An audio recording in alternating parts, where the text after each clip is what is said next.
Hi everyone, it's Anne back here with you, and what I have here are some paper feathers that I made recently. I sent them up to Kerry and she asked me to show you how I made them. Anyway, here we go. I'll just put these to one side and get the things that we need. You're going to need some chipboard. You could probably use cardstock, but I've only ever used chipboard for them because I find it's got a unique it's got a unique capability in so much as when you rip it, it exposes all the layers, and you'll see when I get to that part. So you're going to need a piece of chipboard and a piece of book page and a piece of wire. Now this wire is florist wire. I have a piece about 7 inches long. Doesn't have to be exact. And I'm using crepe paper simply because it stretches. And if you hold it the long way and cut straight across it like that, this piece that you end up with is on the nice stretchy part. You also need a glue stick, and the first thing I'm going to do is cover the wire with the crepe paper. Just put a little bit of glue on the end and fold it over a couple of times and hold it, and then I'm just going to grab it between my finger and thumb and start to roll it. Hope you can see that.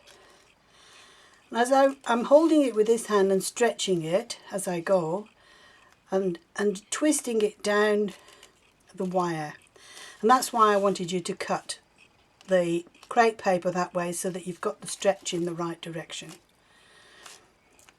So just take it the full length of the wire like that. When you get to the bottom, we do the same as we did at the top. I'm just going to snip it off, put on a little bit of glue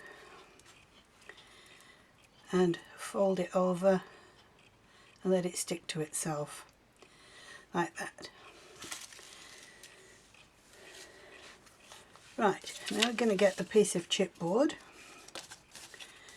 the glue stick.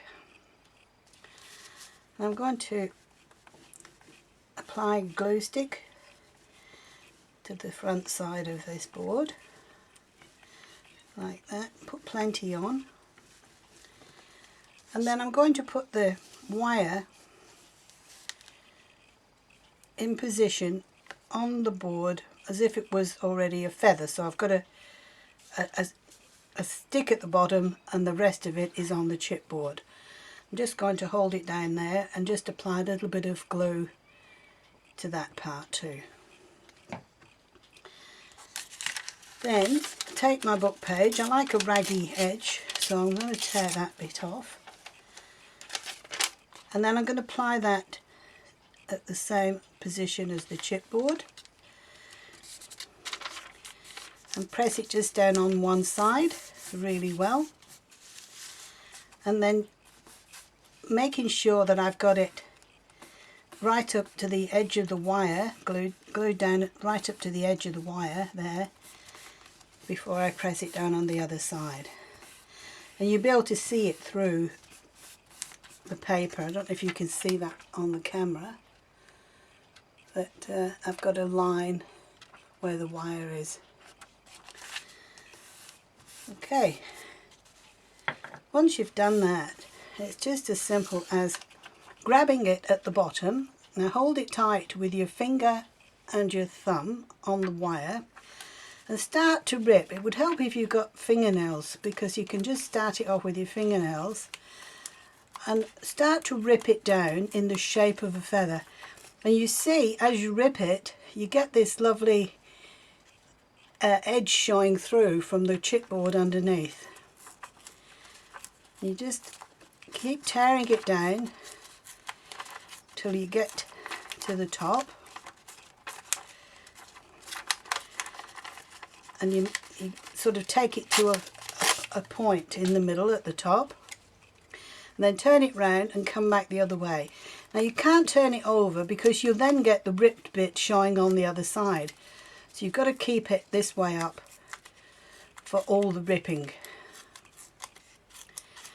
And just go right down, back to where you started.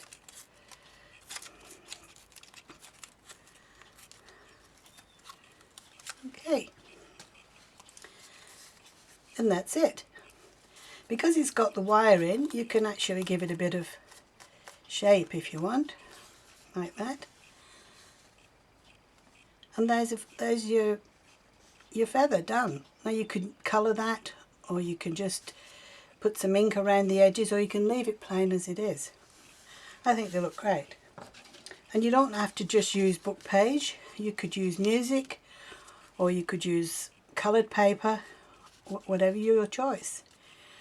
So it's quick and easy, and if you need to get some chipboard, I'm sure Kerry will have some in the shop. I'll remind her to pop some in. Thank you so much for watching, and I'll catch you again very soon. Bye for now.